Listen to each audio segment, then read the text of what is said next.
நன்றாக புரிந்து கொள்ளுங்கள். வாழ்க்கையின் அர்த்தம் வரும் காசு அல்ல, வரும் பணம் அல்ல. சிலர் முட்டாள்தனமாக காசு பணம் என்று நினைத்துக் கொண்டிருக்கிற போது ஹார்ட் அட்டாக் மூத்தாயிட்டார். அவர் தின்னவும் இல்ல, உடுக்கவும் இல்ல, கொடுக்கவும் இல்ல, சதக்கா ஜாரியா செய்யவும் இல்ல, போயிட்டார்.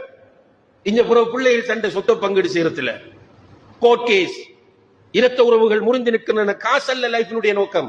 லைஃபுக்கு காசு தேவை, வாழ்வதற்கு காசு தேவை.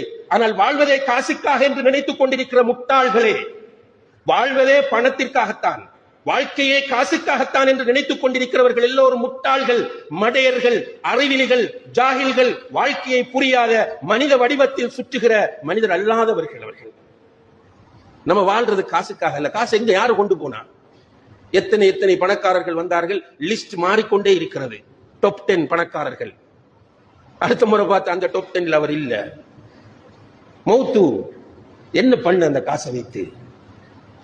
வாழ்வது காசுக்காக அல்ல, வாழ்வதற்கு காசு தேவை.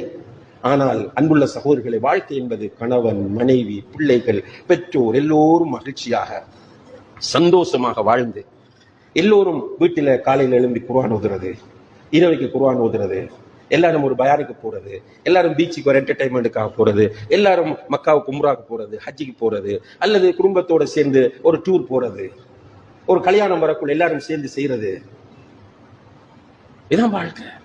நன்றாக புரிந்து கொள்ளுங்கள். வாழ்க்கையின் அர்த்தம் வரும் காசு அல்ல.